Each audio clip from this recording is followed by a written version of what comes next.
جو بندہ کہے میلاد منانا ناجائز ہے، اگر جائز ہے تو دکھاؤ کہاں لکھا ہے۔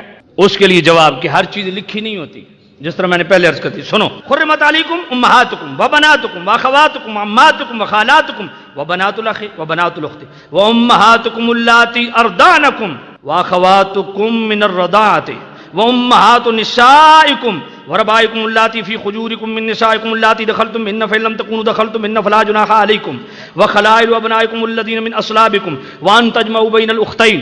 یہ جن کے ساتھ رشتے نہیں ہو سکتے 13 رشتے اللہ نے چوتھے پارے کے آخری رکوع میں ڈیٹیل کے ساتھ بیان کر دیے۔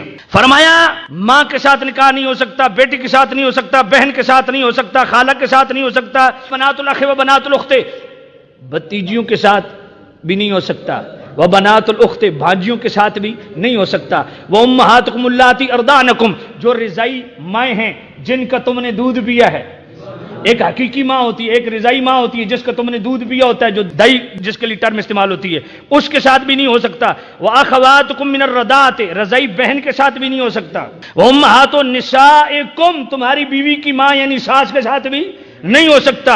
وَرَبَائِبُكُمُ اللَّاتِي فِي خُجُورِكُم مِّن نِّسَائِكُمُ اللَّاتِي دَخَلْتُم بِهِنَّ فَإِن لَّمْ تَكُونُوا دَخَلْتُم بِهِنَّ فَلَا جُنَاحَ عَلَيْكُمْ وہ تمہاری بیوی جو پہلے شادی شدہ تھی، پہلی شادی سے اس کی کوئی بچی تھی، اب وہ تمہارے نکاح میں آ گئی ہے، اب تم چاہتے ہو کہ جو میری بیوی ہے جو میرے نکاح میں ہے اس کی پہلے والی شادی میں سے جو اولاد ہے میں اس کے ساتھ شادی کروں، تو قرآن کہتا ہے اگر تم نے اس کے ساتھ صحبت کر لی ہے، اس کے ساتھ ازدواجی معاملات کر لیے تو پھر اس کے ساتھ اب شادی نہیں کر سکتے۔ ہاں سمپل نکاح ہوا ہے، اپنی بیوی سے ہم بستری نہیں کی، تو اس صورت میں اس سے نکاح کر سکتے ہو۔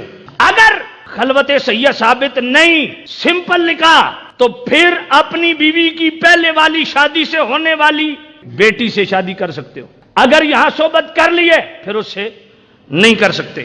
وَحَلَائِلُ أَبْنَائِكُمُ الَّذِينَ مِنْ أَصْلَابِكُمْ تمہارے جو نسبی بیٹے ہیں، حقیقی بیٹے ہیں، ان کی بیویوں سے بھی نکاح نہیں ہو سکتا۔ حقیقی بیٹا، لے پالک نہیں، کہیں سے اڈاپٹ کیا، گھر میں پالا، اس کی شادی کی، گھر میں تو اس کو بہو کہتے ہیں لیکن اس پہ وہ شریعت کے پورے معاملات، اس شوہر کے والد سے اس کا پردہ ہے، تو لے پالک بیٹا اس کی بیوی اس سے نکاح ہو سکتا ہے جب پالک فوت ہو جائے یا وہ طلاق دے دے، تو پھر وہ جس کو تم بہو بنا کے لائے تھے نا وہ تمہارے لیے غیر محرم ہے، اس سے وہ نکاح کر سکتا ہے اس شوہر کا والد۔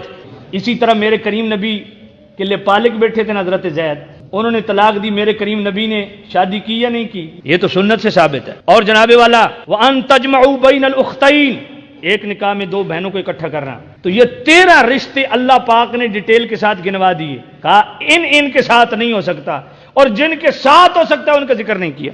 تو ناجائز کا ذکر کیا، جائز خود بخود مستثنا۔ دوسرا مقام وَقُلْنَا يَا آدَمُ اسْكُنْ أَنْتَ وَزَوْجُكَ الْجَنَّةَ وَكُلَا مِنْهَا رَغَدًا حَيْثُ شِئْتُمَا وَلَا تَقْرَبَا هَٰذِهِ الشَّجَرَةَ اے آدم جنت میں رہو، جو مرضی کھاؤ لیکن هذه الشجرة اس درخت کے قریب نہیں جانا۔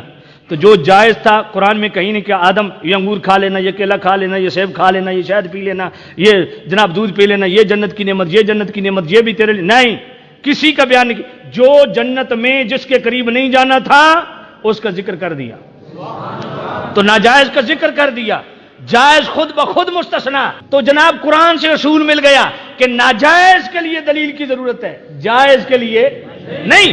دیوبند کا اتنا بڑا عالم اشرف علی تھانوی بوادر و نوادر اس کے مرنے سے 17 دن پہلے مکمل ہوئی، 850 صفحات پہ مشتمل کتاب بوادر و نوادر، بڑے نادر قسم کے سوال و جواب ہیں، اس لیے نام ہی بوادر و نوادر ہے۔